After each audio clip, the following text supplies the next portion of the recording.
So നമ്മുടെ first chapter resources എന്ന് പറയുന്ന ചാപ്റ്ററാണ്. ഈ ചാപ്റ്റർ സ്റ്റാർട്ട് ചെയ്യുന്നത് 2 കുട്ടികൾ അവരുടെ അമ്മേനെ വീട് ക്ലീൻ ചെയ്യാനായിട്ട് സഹായിക്കുകയാണ്. അപ്പം അത് പറഞ്ഞപ്പോഴാണ്, നിങ്ങൾ എത്ര പേര് നിങ്ങളുടെ അമ്മമാരെ സഹായിക്കാറുണ്ട് കുക്കിങ്ങിനും വീട് ക്ലീൻ ചെയ്യാനും പുറത്തെ ഗാർഡനിൻ്റെ ജോലിയിലും ഒക്കെ ആയിട്ട്? എത്ര പേര് നിങ്ങളുടെ അമ്മേനെ സഹായിക്കുന്നുണ്ട്?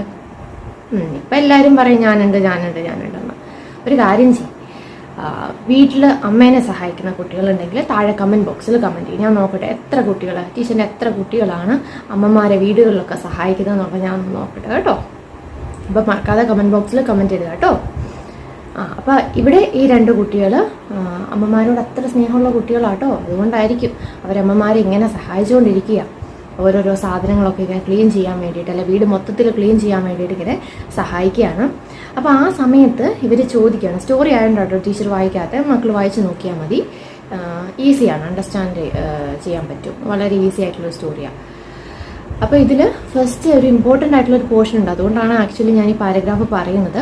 ഇപ്പം ഇവർ റിസോഴ്സ് എന്ന് പറയുന്ന ഒരു വേർഡ് യൂസ് ചെയ്തു. അപ്പോൾ അവിടെ ചോദിക്കുന്നുണ്ട്, ഈ രാജു എന്ന് പറയുന്ന കുട്ടി അമ്മയുടെ അടുത്ത് ചോദിക്കുക, അമ്മ എന്താണ് resource, what is a resource എന്നാണ് ചോദിക്കുന്നത്. അതിന് തൊട്ടടുത്ത സെൻറ്റൻസിൽ അതിൻ്റെ ആൻസർ ഉണ്ട്. അത് actually what is a resource എന്ന് പറയുന്ന ആ ക്വസ്റ്റ്യൻ്റെ ആൻസർ തന്നെയാണ്. ട്യൂഷൻ ക്ലാസ്സിൽ ഞാൻ ഓൾറെഡി ഇത് ക്വസ്റ്റ്യൻ ആൻസർ ആയിട്ട് തന്നിട്ടുണ്ട്. എന്നാലും ഞാൻ ഒന്നുകൂടെ പറയുകയാണ്, വാട്ട് ഈസ് എ റിസോഴ്സ് എന്ന് ചോദിക്കുകയാണെങ്കിൽ അതിൻ്റെ answer anything that can be used to satisfy a need is a resource. അപ്പം നമ്മുടെ എന്തൊരു ആവശ്യമുണ്ടെങ്കിലും അത് സാറ്റിസ്ഫൈ ചെയ്യാൻ പറ്റുന്ന ഏതൊരു വസ്തുവിനെ നമുക്ക് റിസോഴ്സ് എന്ന് പറയാൻ പറ്റും. അതായത് ഇപ്പം നമുക്ക് ദാഹിക്കും അല്ലേ, ദാഹിക്കുന്ന സമയത്ത് നമ്മൾ കുടിക്കുന്ന വെള്ളം എന്ന് പറയുന്നത് റിസോഴ്സാണ്. നമ്മളിപ്പോൾ പഠിക്കാനായിട്ട് യൂസ് ചെയ്യുന്ന ഈ ടെക്സ്റ്റ് ബുക്ക് എന്ന് പറയുന്നത് അതൊരു റിസോഴ്സാണ്. കാരണം നമ്മുടെ പഠനം എന്ന് പറയുന്ന ആ ഒരു ആവശ്യത്തെ അല്ലെങ്കിൽ ആ ഒരു നീഡിനെ സാറ്റിസ്ഫൈ ചെയ്യുന്ന ഒരു വസ്തുവാണ് ഈ ടെക്സ്റ്റ് ബുക്ക് എന്ന് പറയുന്നത് അല്ലേ. അപ്പോൾ അതുകൊണ്ട് ഇതും ഒരു റിസോഴ്സാണ്. അപ്പോൾ അതുകൊണ്ട് തന്നെ ഏതൊരു വസ്തു ആയിക്കോട്ടെ, നമ്മുടെ എന്തൊരു ആവശ്യത്തിനെ സാറ്റിസ്ഫൈ ചെയ്യാൻ അതിനെ കൊണ്ട് പറ്റുന്നുണ്ടെങ്കിൽ അതിനെ നമ്മൾ റിസോഴ്സ് എന്നാണ് പറയുന്നത്. അപ്പോൾ അതാണ് ആ ഫസ്റ്റ് പാരഗ്രാഫിൽ ഞാനത് പറയുന്നത്. അപ്പോൾ അതിനുശേഷം അവിടെ പറയുന്നുണ്ട് water, you drink, electricity, rickshaw, text book, അങ്ങനെ കുറേ കാര്യങ്ങൾ ഇങ്ങനെ പറയുന്നുണ്ട്. നിങ്ങൾ അത് ജസ്റ്റ് ഒന്ന് വായിച്ച് നോക്കിയാൽ മതി കേട്ടോ. സ്റ്റോറി ആയതുകൊണ്ടാണ് ടീച്ചർ വായിക്കാത്തത്. Water, electricity, rickshaw, vegetable and text book have something in common. They all have been used by you, so they have utility. നമ്മൾ ഈ പറയുന്ന വസ്തുക്കളെല്ലാം ഉപയോഗിക്കുന്നുണ്ട് അല്ലേ. വെള്ളം ഉപയോഗിക്കുന്നുണ്ട്, വീട്ടിൽ ഇലക്ട്രിസിറ്റി യൂസ് ചെയ്യുന്നുണ്ട്, rickshaws, vegetables, text books, pencils, pens, ഇതെല്ലാം നമ്മൾ യൂസ് ചെയ്യുന്നുണ്ട് അല്ലേ. അപ്പോൾ ഇതിനെല്ലാത്തിനും എന്തോ ഒരു യൂട്ടിലിറ്റി ഉണ്ട്. നമ്മൾ യൂസ് ചെയ്യുന്നതുകൊണ്ട് അതിന് യൂട്ടിലിറ്റി ഉണ്ടെന്ന് പറയാനായിട്ട് സാധിക്കും. Utility or usability is what makes an object or substance A resource. Utility അല്ലെങ്കിൽ യൂസബിലിറ്റി എന്ന് പറഞ്ഞാൽ എന്താ, ഒരു ഒബ്ജക്റ്റ് അല്ലെങ്കിൽ ഒരു സബ്സ്റ്റൻസിനെ റിസോഴ്സ് ആക്കി മാറ്റുകയാണ്. അതായത് അതിന് ആ ഒരു യൂസ് ഉള്ളത് കൊണ്ടാണ് നമുക്ക് അതിനെ ഒരു റിസോഴ്സ് ആയിട്ട് കാണാനായിട്ട് പറ്റുന്നത്, അല്ലെങ്കിൽ നമ്മുടെ ഒരു നീഡിനെ അതിനെ സാറ്റിസ്ഫൈ ചെയ്യാനായിട്ട് സാധിക്കുന്നത്. അപ്പോൾ ഏതൊരു ഒബ്ജക്റ്റിൻ്റെ യൂട്ടിലിറ്റി അല്ലെങ്കിൽ യൂസബിലിറ്റിയാണ് ആ ഒബ്ജക്റ്റിനെ റിസോഴ്സ് ആയിട്ട് മാറ്റുന്നത്. ഇനി അടുത്ത പാരഗ്രാഫിൽ വീണ്ടും ആ സ്റ്റോറിയുടെ കണ്ടിന്യൂഷനാണ്. പക്ഷെ ഇവിടെ ഇത്തിരി ഇമ്പോർട്ടൻ്റ് ആയിട്ടുള്ള കാര്യങ്ങളുണ്ട് കേട്ടോ. How does something become A resource? Raju now wanted to know. Amma told the children that things become resources only when they have a value. ഏതൊരു വസ്തു ആണെങ്കിലും അതിനൊരു വാല്യൂ എന്ന് പറഞ്ഞാൽ എന്താ, മൂല്യം, ഒരു മൂല്യമുണ്ടെങ്കിൽ മാത്രമേ അത് റിസോഴ്സ് ആയിട്ട് മാറത്തുള്ളൂ. Its use or utility gives it a value. All resources have some value said amma. അപ്പോൾ ആ വസ്തുവിൻ്റെ യൂസ് അല്ലെങ്കിൽ അതിൻ്റെ ആ യൂട്ടിലിറ്റിയാണ് അതിൻ്റെ ആ വാല്യൂവിനെ അതിന് കൊടുക്കുന്നത്, അല്ലെങ്കിൽ അതിൻ്റെ ആ മൂല്യത്തെ അതിന് കൊടുക്കുന്നത്. അപ്പം എല്ലാ റിസോഴ്സസിനും നമ്മുടെ ഏതൊരു നീഡിനെ സാറ്റിസ്ഫൈ ചെയ്യുന്ന വസ്തുവിനും ഈ പറയുന്ന വാല്യൂ ഉണ്ട്. Value means worth. Some resources have economic value, some do not.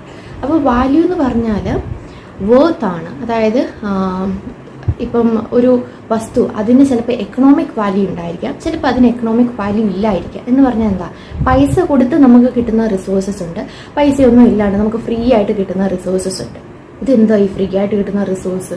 Wind, അല്ലെങ്കിൽ നമ്മൾ ശ്വസിക്കുന്ന ഓക്സിജൻ, എത്ര രൂപ കൊടുത്തിട്ട് നമുക്കത് കിട്ടുന്നത്? പക്ഷെ ഇതെല്ലാം റിസോഴ്സസ് അല്ലേ. അതാണ് നമ്മൾ എക്കണോമിക് വാല്യൂ ഇല്ലാത്തതെന്ന് പറഞ്ഞാൽ പൈസയൊന്നും കൊടുക്കാണ്ട് നമുക്ക് കിട്ടുന്ന റിസോഴ്സസ് ഉണ്ട്, അല്ല പൈസയൊക്കെ കൊടുത്ത് വാങ്ങുന്ന റിസോഴ്സസും ഉണ്ട്. For example, metals may have an economic value. A beautiful landscape may not. ഇപ്പം മെറ്റൽസ് ഒക്കെ നമുക്ക് പൈസ കൊടുക്കാണ്ട് കിട്ടത്തില്ല. അപ്പോൾ അതിനൊരു എക്കണോമിക് വാല്യൂ ഉണ്ട്. പക്ഷേ ഒരു ലാൻഡ്സ്കേപ്പ്, ഇപ്പം നമ്മൾ പുറത്ത് പോവാണ്, എന്തെങ്കിലും ഒരു സീനറി ഒക്കെ കണ്ട് ആസ്വദിക്കുകയാണ്, ആക്ച്വലി അതെല്ലാം റിസോഴ്സസ് ആണ്. അപ്പോൾ ആ സീനറി അല്ലെങ്കിൽ ആ ലാൻഡ്സ്കേപ്പ് എന്നൊക്കെ പറയുന്നത് എന്താ, എക്കണോമിക് വാല്യൂ ഇല്ലാത്തൊരു റിസോഴ്സാണ്. നമുക്ക് ഫ്രീ ആയിട്ട് അത് യൂസ് ചെയ്യാനായിട്ട് സാധിക്കും.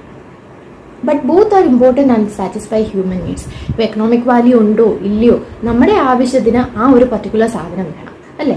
അപ്പോൾ അതുകൊണ്ട് തന്നെ എക്കണോമിക് വാല്യൂ ഉണ്ടെങ്കിലും ഇല്ലെങ്കിലും റിസോഴ്സ് എന്ന് പറയുന്ന റിസോഴ്സ് ആണ്, അല്ലെങ്കിൽ അതിന് ഹ്യൂമൻ നീഡ്സിനെ സാറ്റിസ്ഫൈ ചെയ്യാനായിട്ട് സാധിക്കുന്നുണ്ട്. Some resources can become economically valuable with time. സമയം മാറുന്നതനുസരിച്ചിട്ട് എക്കണോമിക്കൽ വാല്യൂസ് കൂടി വരുന്ന റിസോഴ്സസ് ഉണ്ട്. എൻ്റെ ഒരു എക്സാമ്പിളാണ് ഇവിടെ കൊടുക്കുന്നത്. Your grandmother's home remedies have no commercial value today, but if they are patented and sold by a medical firm tomorrow they could become economically valuable. ഇപ്പോൾ നമ്മുടെ വീട്ടിൽ ഇപ്പോൾ എന്തെങ്കിലും നമുക്ക് സ്കിൻ ഇൻഫെക്ഷനോ അല്ലെങ്കിൽ ദേഹത്ത് എന്തെങ്കിലും ചൊറിഞ്ഞ് തടിച്ചിരിക്കുക അങ്ങനെയൊക്കെ ആണെങ്കിൽ അമ്മമ്മമാരെന്ത് ചെയ്യും, പെട്ടെന്ന് കൊണ്ട് കുറച്ച് മഞ്ഞൾ തേച്ച് തരും അല്ലേ, അല്ലെങ്കിൽ വേപ്പിലയിട്ട് കുളിപ്പിക്കും. ഇതൊക്കെയെന്ന് പറഞ്ഞാൽ അമ്മമ്മമാരുടെ കുറച്ച് പൊടിക്കൈകളാണ്. പക്ഷേ ഇത് വേറെ ഒന്നും യൂസ് ചെയ്യുന്നില്ല, നമ്മുടെ അമ്മമ്മമാർക്ക് മാത്രമേ ഇത് അറിയത്തുള്ളൂ.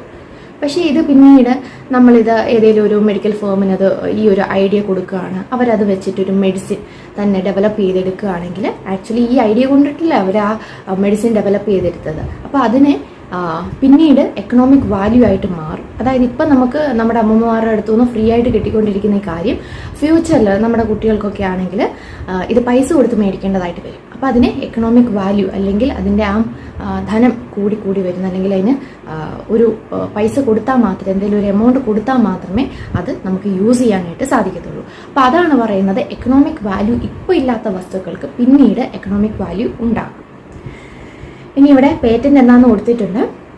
It means the exclusive right over any idea or invention. ഇപ്പം നമ്മൾ എന്തെങ്കിലും ഒരു കാര്യം കണ്ടുപിടിക്കുകയാണ്, നമ്മുടെ ആ ഐഡിയ അല്ലെങ്കിൽ നമ്മൾ എന്ത് കാര്യമാണോ കണ്ടുപിടിച്ചത് അത് വേറൊരാൾക്ക് ഫ്രീ ആയിട്ട് യൂസ് ചെയ്യാനായിട്ട് സാധിക്കത്തില്ല. അപ്പോൾ അതിന് വേണ്ടിയിട്ട് നമ്മൾ അതിൻ്റെ മേളിലൊരു പേറ്റന്റ് എടുക്കണം.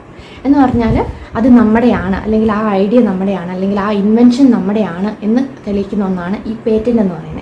പേറ്റന്റ് ഉണ്ടെങ്കിൽ അത് ആർക്കും പിന്നീട് നമ്മുടെ അടുത്ത് നിന്ന് അടിച്ചു മാറ്റാനും പറ്റത്തില്ല. ഇൻ കേസ് അവർക്കത് യൂസ് ചെയ്യണമെങ്കിൽ നമുക്കതിന് വേണ്ടുന്ന പ്രതിഫലം എത്രയാണെന്ന് വെച്ചാൽ തന്നിട്ട് അവർക്കത് യൂസ് ചെയ്യാനായിട്ട് പറ്റും. അപ്പോൾ അതാണ് patent. Time and technology are two important factors that can change substances into resources. ഇപ്പോൾ സമയവും ടെക്നോളജിയും ഈ രണ്ട് ഫാക്ടേഴ്സാണ് ഒരു സാധനത്തിനെ റിസോഴ്സായിട്ട് മാറ്റുന്നത്. ആക്ച്വലി ഇവിടുന്ന് എല്ലാം ക്വസ്റ്റ്യൻ ആൻസേഴ്സ് ഉണ്ട്. ട്യൂഷൻ ക്ലാസ്സിൽ ഓൾറെഡി ക്വസ്റ്റ്യൻ ആൻസേഴ്സ് തന്നത് കൊണ്ടാണ് ഞാനിവിടെ ക്വസ്റ്റ്യൻ ആൻസേഴ്സ് ഒന്നും തരാത്തത് കേട്ടോ. അത് പറഞ്ഞപ്പോഴാണ് ടീച്ചറിൻ്റെ ട്യൂഷൻ ക്ലാസ്സിൽ ജോയിൻ ചെയ്യാത്ത കുട്ടികളാണെങ്കിൽ ഡിസ്ക്രിപ്ഷൻ ബോക്സിൽ നമ്പർ കൊടുത്തേക്കാം. ഇന്ന് തന്നെ ആ കാണുന്ന നമ്പറിൽ കോൺടാക്ട് ചെയ്യാം. നമുക്ക് CBSE എല്ലാ ക്ലാസ്സുകൾക്കും ഓൺലൈൻ ട്യൂഷൻ ക്ലാസ്സസ് ഉണ്ട്.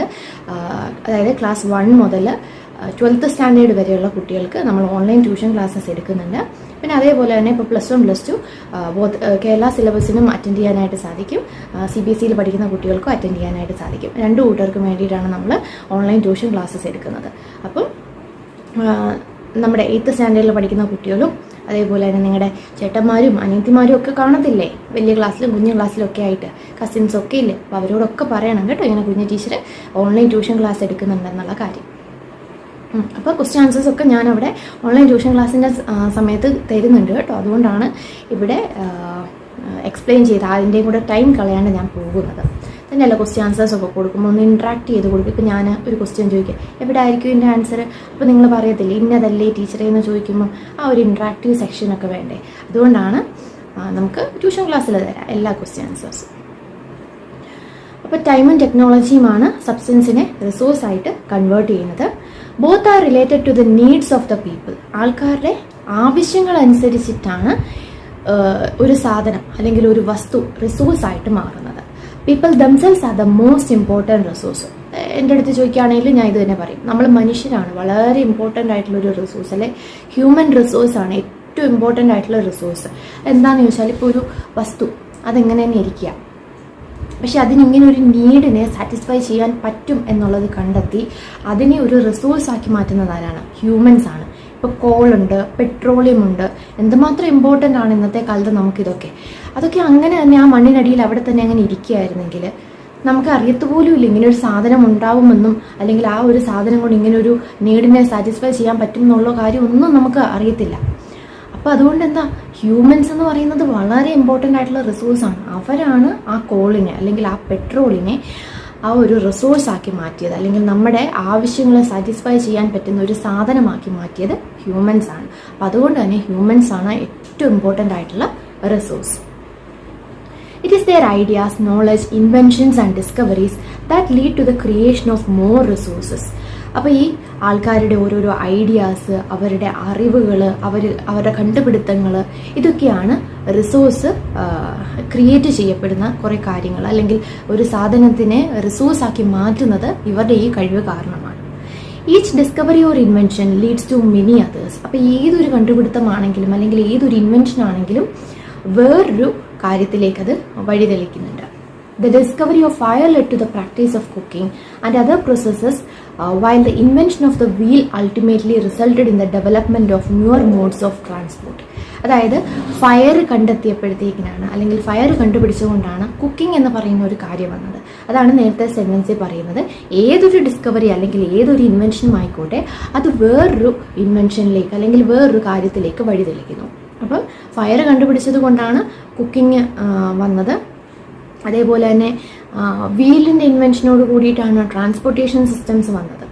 The technology to create hydroelectricity has turned energy in fast flowing water into an important resource. ഇനി അടുത്തത് ഹൈഡ്രോ ഇലക്ട്രിസിറ്റി എന്ന് പറയുന്ന ഒരു അത്ഭുതം കണ്ടെത്തിയത് കൊണ്ടാണ് ഫാസ്റ്റ് ഫ്ലോയിങ് വാട്ടറിൽ നിന്ന് നമുക്ക് ഇലക്ട്രിസിറ്റി ജനറേറ്റ് ചെയ്യാൻ പറ്റും എന്നുള്ള ഒരു അറിവ് കിട്ടിയത്. അപ്പം ഹ്യൂമൻസ് എന്ന് പറയുന്ന വളരെ ഇമ്പോർട്ടൻ്റ് ആയിട്ടുള്ള ഒരു റിസോഴ്സാണ്. ഹ്യൂമൻ റിസോഴ്സാണ് ഏറ്റവും ഇമ്പോർട്ടൻ്റ് ആയിട്ടുള്ള റിസോഴ്സ്. ഇനി അവിടെ ഗ്ലോസറിയിൽ ടെക്നോളജിയുടെ ഡെഫിനിഷൻ കൂടി തന്നിട്ടുണ്ട്. It is the application of the latest knowledge and skill in doing or making things. അപ്പോൾ നമ്മൾ നമ്മുടെ ലേറ്റസ്റ്റ് ആയിട്ടുള്ള നോളജ് അല്ലെങ്കിൽ സ്കില്ല് വെച്ചിട്ട് എന്തെങ്കിലും ഒരു സംഭവം ചെയ്യുക, അല്ലെങ്കിൽ എന്തെങ്കിലും ഒരു കാര്യം കണ്ടെത്തുക, അതിനെയാണ് ടെക്നോളജി എന്ന് പറയുന്നത്. Types of resources. Resources are generally classified into natural, human made and human resource. Already നമ്മൾ പഠിച്ചിട്ടുണ്ട് അല്ലേ, ലാസ്റ്റ് ഇയർ 7th സ്റ്റാൻഡേർഡിൽ നമ്മൾ പഠിച്ചതാണ്. റിസോഴ്സസ് എന്ന് പറഞ്ഞാൽ നാച്ചുറൽ റിസോഴ്സസ് ഉണ്ട്, ഹ്യൂമൻ മെയ്ഡ് റിസോഴ്സസ് ഉണ്ട്, ഹ്യൂമൻ റിസോഴ്സസ് ഉണ്ട്. എന്താ ഇതിൻ്റെയൊക്കെ എക്സാമ്പിൾസ് ഓർമ്മയില്ലേ? ഒരു ഫ്ലോ ചാർട്ട് പോലെ കമ്പോണൻസ് ഓഫ് റിസോഴ്സസ് എന്ന് പറഞ്ഞ് പഠിച്ചത് ഓർമ്മയില്ലേ? ഓർമ്മയുള്ള കുട്ടികളാണെങ്കിൽ കമൻറ്റ് ബോക്സിൽ വേഗം ഒന്ന് കമൻറ്റ് ഇട്ടെ, ടീച്ചർ നോക്കട്ടെ എത്ര കുട്ടികൾക്ക് ഓർമ്മയുണ്ടെന്നുള്ളത് ടീച്ചർ നോക്കട്ടെ കേട്ടോ. അപ്പോൾ first one, natural resources. Resources that are drawn from nature and used without much modification are called natural resources. Direct ആയിട്ട് നമുക്ക് നേച്ചറിൽ നിന്ന് അവൈലബിൾ ആയിട്ടുള്ള റിസോഴ്സിനെയാണ് നമ്മൾ നാച്ചുറൽ റിസോഴ്സ് എന്ന് പറയുന്നത്. അതിന് പ്രത്യേകിച്ച് ഡെവലപ്മെൻറ്റ്സോ അല്ലെങ്കിൽ മാറ്റങ്ങളോ ഒന്നും കൊണ്ടുവരാണ്ട് അത് അതേപടി നമ്മൾ യൂസ് ചെയ്യുന്നുണ്ട്. The air we breathe, the water in our rivers and lakes, the soils, minerals are all natural resources. Natural റിസോഴ്സിൻ്റെ എക്സാമ്പിൾസും കൂടെ ഇവിടെ കൊടുത്തിട്ടുണ്ട്. നമ്മളിപ്പം ശ്വസിക്കുന്ന എയർ ആയിക്കോട്ടെ, വെള്ളം, സോയില്, മിനറൽസ്, ഇതെല്ലാം നാച്ചുറൽ റിസോഴ്സിൻ്റെ എക്സാമ്പിൾസ് ആണ്. Many of these resources are free gifts of nature and can be used directly. നമുക്ക് ഡയറക്റ്റായിട്ട് അത് കിട്ടും, അല്ലെങ്കിൽ വേറൊരാളുടെ സഹായമില്ലാണ്ട് ഇപ്പോൾ എയർ ആയിക്കോട്ടെ നമുക്കത് ഡയറക്റ്റായിട്ട് ഈ നേച്ചറിൽ നിന്ന് കിട്ടുന്നുണ്ട് അല്ലേ. അപ്പോൾ അത് അതേപടി നമുക്ക് യൂസ് ചെയ്യാനായിട്ടും സാധിക്കുന്നുണ്ട്. അപ്പോൾ ഒരു ചേഞ്ചും വരുത്താണ്ട് നമുക്ക് അതേപോലെ തന്നെ യൂസ് ചെയ്യാനായിട്ട് സാധിക്കുന്നു. In some cases, tools and technology may be needed to use a natural resource in the best possible way. ചില സമയത്ത് നാച്ചുറൽ റിസോഴ്സസിനെ യൂസ് ചെയ്യാനായിട്ട്, അതായത് ഇപ്പം പെട്രോളിയം എന്ന് പറയുന്നത് അതിനെ അതേപടി അങ്ങനെ ഇരുന്നാൽ നമുക്ക് യൂസ് ചെയ്യാൻ പറ്റില്ല. അതിനെ എക്സ്ട്രാക്ട് ചെയ്തെടുക്കാൻ വേണ്ടുന്ന ടൂൾസും ടെക്നോളജിയും ഒക്കെ വേണം, എന്നാൽ മാത്രമേ അത് നമുക്ക് യൂസ് ചെയ്യാനായിട്ട് സാധിക്കത്തുള്ളൂ. അപ്പം അങ്ങനെ ഡയറക്റ്റായിട്ട് നമുക്ക് കിട്ടുന്നതും അതേപോലെ തന്നെ കുറച്ച് ടെക്നോളജി യൂസ് ചെയ്തിട്ട് ഡെവലപ്പ് ചെയ്തെടുക്കേണ്ടതുമായിട്ടുള്ള നാച്ചുറൽ റിസോഴ്സസ് ആണ് നമ്മുടെ ചുറ്റും ഉള്ളത്. ഇനി നാച്ചുറൽ റിസോഴ്സിനെ രണ്ടായിട്ട് ഡിവൈഡ് ചെയ്യുന്നുണ്ട്. റിന്യൂവബിൾ റിസോഴ്സസ് എന്നും നോൺ റിന്യൂവബിൾ റിസോഴ്സസ് എന്നും. Renewable resources are those which get renewed or replenished quickly. പെട്ടെന്ന് തന്നെ റിന്യൂ ചെയ്ത് വരും, അല്ലെങ്കിൽ അത് റെപ്ലനിഷ് ആയി വരും. എന്ന് പറഞ്ഞാൽ എന്താ, അത് തീർന്നു പോകത്തില്ല, തീരുന്നതനുസരിച്ച് അത് പിന്നെയും ഇങ്ങനെ ഉണ്ടായിക്കൊണ്ടിരിക്കുകയാണ്. അപ്പോൾ അങ്ങനത്തെ റിസോഴ്സസിനെയാണ് നമ്മൾ റിന്യൂവബിൾ റിസോഴ്സസ് എന്ന് പറയുന്നത്. Some of these are unlimited and are not affected by human activities such as solar and wind energy. അപ്പോൾ അതിൻ്റെ എക്സാമ്പിൾ പറയുകയാണെങ്കിൽ സോളാർ എനർജി അല്ലെ വിൻഡ് എനർജി ഒക്കെ ഇതിൻ്റെ എക്സാമ്പിൾസ് ആണ്. എത്ര യൂസ് ചെയ്താലും സോളാർ എനർജി തീർന്നു പോകുന്നുണ്ടോ? ഇല്ല. വിൻഡ് എനർജി അതേപോലെ അല്ലേ? അതാണ് ഇതൊക്കെ റിന്യൂവബിൾ റിസോഴ്സസിൻ്റെ എക്സാമ്പിൾസ് ആണ്. Yet careless use of certain renewable resources like water, soil and forest can affect their stock. Water seems to be an unlimited renewable resource, but shortage and drying up of natural water sources is a major problem in many parts of the world today. ഇപ്പോൾ വാട്ടറിൻ്റെ കാര്യം പറയുകയാണെങ്കിൽ നമ്മളത് ഒരാവശ്യമില്ലാണ്ട് ചുമ്മാ ഇങ്ങനെ use ചെയ്ത് പോകുമ്പോഴത്തേക്കിന് അതിൻ്റെ ആ ഒരു അളവ് കുറയും. അപ്പോൾ വാട്ടറിൻ്റെ ഫുൾ എർത്തിലുള്ള അളവെന്ന് പറഞ്ഞാൽ അത് എപ്പോഴും ആ ഒരു അതങ്ങനെ മെയിൻറ്റെയിൻ ചെയ്ത് പോകുന്നുണ്ടെങ്കിൽ ആ ഒരു പർട്ടിക്കുലർ പ്ലേസിൽ ഈ വെള്ളത്തിൻ്റെ അളവ് കുറയുന്നു. അങ്ങനെ അവിടെ വാട്ടർ ഷോർട്ടേജ് നമ്മൾ ടി വിയിലൊക്കെ മിക്കവാറും കാണാറുണ്ടല്ലേ, ഇവിടെ വെള്ളത്തിന് ക്ഷാമമാണ്, ആൾക്കാർ നീണ്ട ക്യൂവിൽ നിൽക്കുന്നു എന്നൊക്കെ പറഞ്ഞ് നമ്മൾ കാണാറുണ്ട്. അപ്പോൾ ഇതെല്ലാം എങ്ങനെ വന്നതാണ്? ഓവറായിട്ട് ഇതെല്ലാം യൂസ് ചെയ്ത് ഉണ്ടായ കുറച്ച് പ്രശ്നങ്ങളാണ്.